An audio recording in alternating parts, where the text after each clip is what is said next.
Dear students, welcome to MedScore Biology. In this video, we are going to see about this gametogenesis in the lesson 2 human reproduction. So class உள்ள போறதுக்கு முன்னாடி நீங்க நம்ம சேனலுக்கு நியூவா இருந்தீங்கன்னா நம்ம சேனலை சப்ஸ்கிரைப் பண்ணிடுங்க. அப்படியே பக்கத்துல இருக்க பெல் ஐகானை கிளிக் பண்ணி all the notification ஆப்ஷனையும் enable பண்ணிடுங்க.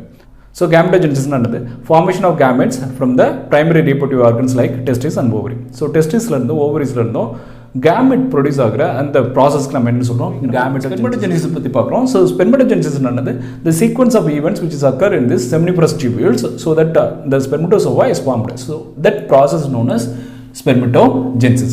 Okay, spermatogenesis எங்க நடக்குது? Testisல நடக்குது. So testisல எங்க எக்ஸாக்ட்டா நடக்குது? seminiferous tubules உள்ள நடக்குது. ஸோ நம்ம இதுக்கு முன்னாடி நம்ம வந்து ஸ்ட்ரக்சர் ஆஃப் டெஸ்டிஸ் வந்து பார்க்கும்போது seminiferous tubules-ஓட ஸ்ட்ரக்சர் பற்றி பார்த்தோம். ஸோ seminiferous tubules-ஓட கிராஸ் செக்ஷன் நம்ம பார்க்கும்போது so seminiferous tubules having two kinds of cells. Okay, so that is made up of stratified epithelium and that is made up of two kinds of cells நம்ம பார்த்துருக்கோம் இல்லையா. One is இந்த pyramidal shaped Sertoli cells, the another one is germ cells ன்னு சொல்றோம். Okay, so that germ cell is known as what is that? Primordial germ cells. So primordial germ cells only giving rise to spermatozoa. Primordial germ cells ல இருந்து நமக்கு என்ன கிடைக்குது? Spermatozoa கிடைக்குது. Okay, so primordial germ cells undergoes continuous mitotic division. So continuous வந்து mitotic division மூலமா அது divide ஆகிட்டே இருக்குது. So டிவைட் ஆகிறதுனால that is producing more and more cells. So that cell is known as what is that? Spermatogonia or sperm mother cells. So spermatogonia cells or sperm mother cells அப்படி நம்ம எதை சொல்றோம் அப்படினா primordial germ cells continuous ஆனது mitotic division மூலமா வந்து divide ஆகிட்டே இருக்கு இல்லையா. So அந்த cells தான் நம்ம என்னன்னு சொல்றோம்? Spermatogonia cells or sperm mother cells. Okay, so this is the spermatogonia or sperm mother cells. So இவ்வளவு sperm mother cells இருந்தாலும் so எல்லா செல்ஸுமே அடுத்த ஸ்டேஜுக்கு வந்து போறது கிடையாது. இதுல 50% of the cells involved in this mitotic division and that is producing further spermatogonia cells. Okay, so இதுல 50% of the cells என்னது mitotic division ஈடுபடுறது மூலமா அது என்னது இன்னும் அதிகப்படியான sperm mother cells வந்து ப்ரொடியூஸ் பண்ணிக்கிட்டே இருக்கும். இதுல ரிமைனிங் இருக்கிற 50% cells இருக்கு இல்லையா, so அது வந்து mitotic divisionக்கு இன்வால்வ் ஆகாம so that is no increase in size. சைஸ்ல மட்டும் இன்க்ரீஸ் ஆகுது. so அந்த சைஸ்ல மட்டும் இன்க்ரீஸ் ஆன அந்த செல்ஸ்க்கு நம்ம என்னன்னு சொல்றோம்? Primary spermatocyte ன்னு சொல்றோம். ஓகே, இப்போ so primary spermatocyte undergoes fast meiotic division. Okay, so we know that meiotic division is the reduction division. So in this first meiotic division that is producing two secondary spermatocyte. Okay, so primary spermatocyte first meiotic division undergo ஆகி நமக்கு என்ன கிடைக்குது? secondary spermatocyte கிடைக்குது.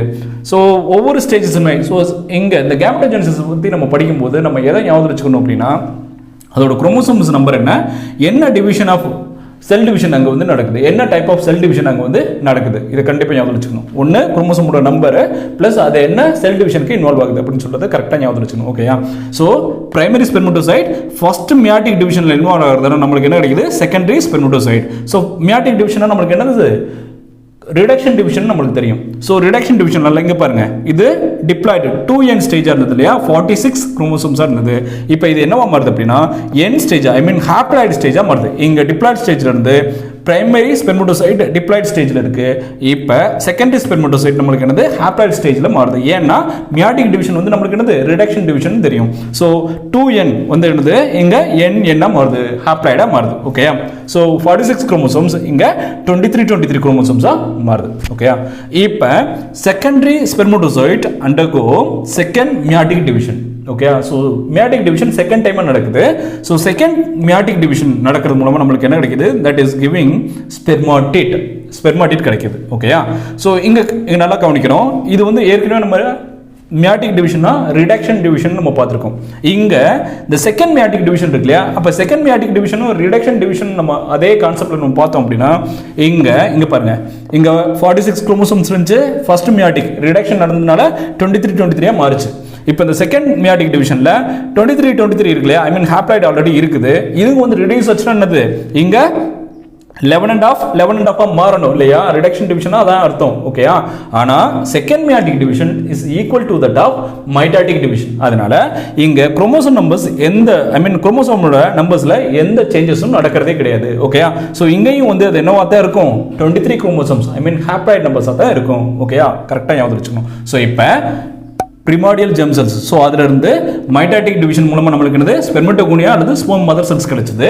Sperm mother cells அப்படியே கண்டினியூஸாக division ஆகிக்கிட்டு இருக்கு. அதில் சில செல்ஸ் என்னது? டிவைட் ஆகாமல் சைஸில் மட்டும் இன்க்ரீஸ் ஆகுது. ஸோ அதனால தான் ஸ்பெர்ம் மதர் செல்ஸோட நேச்சரும் எவ்வளோ இருக்கும்? 46 குரோமோசோம்ஸ் தான். அதே மாதிரி அதிலிருந்து சைஸ் மட்டும் இன்க்ரீஸ் ஆகிற பிரைமரி ஸ்பெர்மட்டோசைட். ஓகே, ஸோ அதோட அளவும் எவ்வளோ இருக்கும்? 46 குரோமோசோம்ஸ் மட்டும்தான் இருக்கும். Okay, so primary spermatocyte first meiotic division நடக்கிறது மூலமா நம்மளுக்கு செகண்டரி ஸ்பெர்மட்டோசைட் கிடைக்கும். செகண்டரி ஸ்பெர்மட்டோசைட்டோட நேச்சர் என்ன? அதில் உள்ள குரோமோசோம்ஸோட நம்பர் என்ன? Haploid nature. இது டிப்ளாய்டு நேச்சர், இது வந்து haploid nature. Okay, so second meiotic division நடக்கிறதுனால, ஐ மீன் செகண்டரி ஸ்பெர்மட்டோசைட் செகண்ட் மியாட்டிக் டிவிஷனுக்கு அண்டர்கோ ஆகிறதுனால ஸோ நம்மளுக்கு என்ன கிடைக்குது? ஸ்பெர்மாட்டிட் கிடைக்குது. Okay, so that is also haploid nature. Okay, 23 chromosomes. So spermatid no, that is only developed into the mature spermatozoa. Okay, so இங்க உங்களுக்கு வந்து என்னது?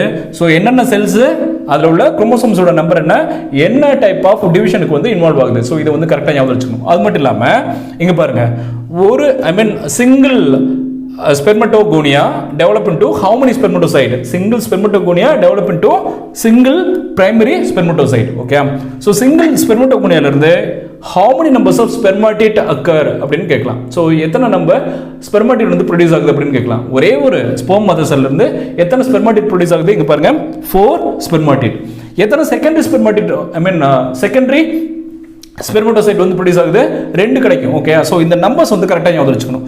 ஒரு ஸ்பெர்மட்டோகோனியால இருந்து நம்மளுக்கு என்ன கிடைக்கும்? ஒரே ஒரு பிரைமரி ஸ்பெர்மட்டோசைட் கிடைக்கும். ஒரு ஸ்பெர்மட்டோகோனியால இருந்து 2 செகண்டரி ஸ்பெர்மட்டோசைட் கிடைக்கும். ஒரு ஸ்பெர்மட்டோகோனியால இருந்து நம்மளுக்கு 4 ஸ்பெர்மாட்டிட் கிடைக்கும். So finally single spermatogonia producing 4 haploid spermatozoa. Okay, so அது மட்டும் கரெக்ட்டா ஞாபகம் வச்சுக்கணும். Okay, so இங்க பாருங்க, now we can see spermiogenesis. So what is spermiogenesis? இங்க பாருங்க, spermatid produce ஆகுது இல்லையா? So these spermatid undergo certain physiological changes and that is finally attaining the mature spermatozoa. So அந்த ப்ராசஸ்க்கு நம்ம என்னன்னு சொல்றோம்? spermiogenesis னு சொல்றோம். So spermiogenesis என்னது?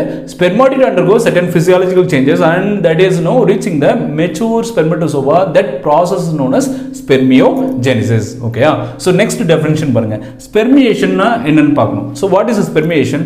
Spermiation is nothing but the releasing of mature spermatozoa in the cavity of seminiferous tubules. இங்க கவனிங்க, இந்த டயகிராம் பார்த்தா spermatids எல்லாமே செட்டோலி செல்ஸ் மேல இப்படி அட்டாச் ஆயிருக்கும். ஏன்னா அட்டாச் ஆயிருக்கிறதுனால தான் என்னது? that is obtaining their nutrition from the setoli cells. Okay, so இங்க வந்து பாருங்களேன், சோ இங்க மெச்சூர் ஆன நல்ல டெவலப் ஆன ஸ்பெர்மட்டோசோவஸ் எல்லாமே இங்க செட்டோலி செல்ஸ்ல இருந்து ரிலீஸ் ஆகி இந்த கேவிட்டிக்கு வருது இல்லையா? சோ இதான் செமினிஃபரஸ் டியூபிள்ஸ். செமினிஃபரஸ் டியூபிள்ஸோட சென்டர் பாயிண்ட், தட் மீன் இந்த கேவிட்டிக்கு வர இந்த ப்ராசஸ்க்கு நம்ம என்னன்னு சொல்றோம்? சோ ஸ்பெர்மேஷன் வந்து sperm released into the cavity of seminiferous tubules. So Sertoli cells மேல அட்டாச் ஆயிருக்கிற அந்த அன்மெச்சூர் ஸ்பெர்மட்டோசோவாஸ் எல்லாமே வந்து மெச்சூர் ஆன பின்னாடி இங்க இந்த கேவிட்டிக்கு வர அந்த ப்ராசஸ் தான் நம்ம என்ன சொல்றோம்? ஸ்பெர்மியேஷன் சொல்றோம். Okay, so the entire process, no, the total spermatogenesis which takes about 64 days. So 64 days, the process of spermatogenesis takes about around 64 days. Okay, so spermatogenesis நடந்து முடியறதுக்கு நமக்கு எத்தனை நாள் வேணும்? 64 days வேணும். Okay, and per day around 200 million spermatocytes are produced. Okay, the seminiferous tubules, the spermatocytes are different stages of growth. Okay, so ஒவ்வொரு ஸ்டேஜஸ்ல இருக்குது, but கான்ஸ்டன்டாவே என்னது? per day we are producing 200 million spermatozoa. Okay, and the spermatogenesis is initiated during the time of puberty in the male. During the time the gonadotrophin releasing hormone from the hypothalamus is increasing. Okay, so male la puberty அப்ப gonadotrophin releasing hormone எங்க இருந்து release ஆகுது? hypothalamus ல இருந்து release ஆகுது. and this gonadotrophin releasing hormone act on the anterior pituitary. So pituitary having two lobes நமக்கு தெரியும். Okay, so anterior pituitary adenohypophysis, posterior pituitary neurohypophysis பாத்துறோம். Okay, எங்க இந்த hypothalamus secrete ஆகிற gonadotrophin releasing hormone இருக்கு இல்லையா? so இந்த gonadotrophin releasing hormone pituitary, that mean anterior pituitary reach ஆகும்போது this anterior pituitary producing two important gonadotrophins. so gonads growth பண்றதுக்கு தேவையான ரெண்டு இம்பார்ட்டன்ட் ஹார்மோன்ஸ் வந்து அதை ரிலீஸ் பண்ணுது. யார் ரிலீஸ் பண்றது? anterior pituitary. so anterior pituitary இங்க இருக்கு. so anterior pituitary ரிலீஸ் பண்ற two ஹார்மோன்ஸ் பாருங்க, FSH follicle stimulating hormone and LH luteinizing hormone. Okay, so FSH um LH release பண்றது யாரு? anterior pituitary. and what is the function of this FSH? This FSH is initiate the testicular growth. so testis ஓட growth வந்து increase பண்ணுது. Okay, so testis ஓட growth increase பண்றது மட்டும் இல்லாம the FSH act on certain cells. எந்த cells மேல act பண்ணுது? no, that is act on the Sertoli cells, and this Sertoli cells producing antigen binding protein. ஏற்கனவே நம்ம வந்து செல்ஸ் எல்லாம் வந்து பார்க்கும்போது Sertoli cells and germ cells வந்து பார்க்கும்போது Sertoli cells producing 2 important hormone like that of சப்ஸ்டன்ஸ்னு பார்த்தோம். ஒன்று வந்து ஆன்டிஜன் பைண்டிங் ப்ரோட்டீன், ஸோ இன்னொன்று வந்து இன்ஹிபின் பார்த்தோம் இல்லையா. ஸோ இங்கே கரெக்டாக ஞாபகம் வச்சுக்கணும். So follicle stimulating hormone Sertoli cells மேலே ஆக்ட் பண்ணி that is producing more number of or more amount of antigen binding protein. This antigen binding protein helps in the process of spermiogenesis. So spermiogenesis என்னன்னு தெரியும். இங்க பாருங்க, spermiogenesis என்னது? ஸ்பெர்மாட்டிட் mature ஸ்பெர்மட்டோசோவா மாறுற அந்த ப்ராசஸ்க்கு நம்ம என்ன சொல்றோம்? ஸ்பெர்மியோஜெனிசிஸ் சொல்றோம். ஸோ ஸ்பெர்மியோஜெனிசிஸ் ஸ்டிமுலேட் பண்றது யாரு? FSH. எப்படி ஸ்டிமுலேட் பண்ணுது? FSH செட்டோலி செல்ஸ் மேல ஆக்ட் பண்றதுனால Sertoli cells producing more amount of antigen binding protein. So this antigen binding protein is very essential for the spermiogenesis. Okay. Another hormone, LH hormone இருக்கு இல்லையா, that mean luteinizing hormone. So this luteinizing hormone act on the Leydig cells. இங்க பாருங்க, இந்த diagram பார்த்தா உங்களுக்கு புரியும். So this is the cross structure of seminiferous tubules. So இது மாதிரி seminiferous tubules வந்து நமக்கு நிறைய இருக்கும் இல்லையா. So seminiferous tubulesல ரெண்டு டைப் ஆஃப் செல்ஸ் நம்ம பார்த்திருக்கோம். ஒன்னு வந்து இந்த பிரமிடல் ஷேப்ல இருக்கிற இந்த மாதிரி என்னது ட்ரையாங்கிள் ஷேப்ல இருக்கிறது எல்லாமே நமக்கு செட்டோலி செல்ஸ்னு சொல்றோம். இதை வந்து நம்ம என்னது ஜெர்ம் செல்ஸ்னு சொல்றோம். இந்த ஜெர்ம் செல்ஸ் தான் நமக்கு வந்து ஸ்பெர்மட்டோசோவாவா மாறுறது. இந்த செட்டோலி செல்ஸ் இருக்குல்ல, ட்ரையாங்கிள் ஐ மீன் பிரமிடல் ஷேப்ல இருக்க இந்த செட்டோலி செல்ஸ் மேல தான் யார் ஆக்ட் பண்றது? Follicle stimulating hormone. ஓகேயா. இந்த லுட்டினைசிங் ஹார்மோன் இருக்கு இல்லையா, இந்த லுட்டினைசிங் ஹார்மோன் இங்க பாருங்க, செமினிஃபரஸ் டியூபிள்ஸ் வெளியில சில செல்ஸ் இருக்குது. அந்த செல்ஸ்லாம் நம்ம என்னன்னு சொல்றோம்? லீடிக் செல்ஸ்னு சொல்றோம். ஸோ செமினிஃபரஸ் டியூபிள்ஸ் உள்ள இருக்கிறது செட்டோலி செல்ஸ். செமினிஃபரஸ் டியூபிளுக்கு வெளியில எங்கெல்லாம் இருக்கிறது வந்து நம்மளுக்கு என்னது? Leydig cells. So Leydig cell மேல ஆக்ட் பண்றது யாரு? Luteinizing hormone. So luteinizing hormone act on Leydig cells and that is producing more amount of testosterone. That is producing more amount of testosterone. யாரு டெஸ்டோஸ்டெரான் ப்ரொடியூஸ் பண்றது? Leydig cells. So இங்க டெஸ்டோஸ்டெரானோட வேலை என்ன? Job என்ன? So testosterone involving in this spermatogenesis. So entire ஸ்பெர்மட்டோஜெனிசிஸை control பண்றது யாரு? டெஸ்டோஸ்டிரான். ஓகே. ஸோ இங்க வந்து பாத்தீங்கன்னா எந்த ஹார்மோன் எந்த செல்ஸ் மேல ஆக்ட் பண்ணுதுன்னு சொல்லிட்டு நம்மளுக்கு ஒரு சின்ன கன்ஃபியூஷன் இருக்கும். கன்ஃபியூஷனே தேவையில்லை. இங்க பாருங்க, FSH. Okay, follicle stimulating hormone. இந்த S ஞாபகத்தில் வச்சுக்கோங்க. ஓகே. அதே மாதிரி இங்க பாருங்க, Sertoli cells S. So follicle stimulating hormone இங்க இருக்கிற இந்த S கரெக்டாக ஞாபகம் வச்சுக்கணும். ஸோ இதே மாதிரி இங்க என்னது? Sertoli cells. இங்க பாருங்களேன், லீடிக் செல்ஸ் இருக்கா? Leydig cells. Leydig cell that mean இங்க லுட்டினைசிங் ஹார்மோனா, இந்த லுட்டினைசிங் ஹார்மோன் லீடிக் செல்ஸ் மேல ஆக்ட் பண்ணுது. So LL. இங்க கன்ஃபியூஷனே தேவையில்லை. Follicle stimulating hormone Sertoli cells மேல ஆக்ட் பண்ணி ஆன்டிஜன் பைண்டிங் புரோட்டீனை ப்ரொடியூஸ் பண்ணும். ஸோ ஆன்டிஜன் பைண்டிங் புரோட்டீனோட வேலை என்னது? ஸ்பெர்மியோஜெனிசிஸை இன்க்ரீஸ் பண்றது.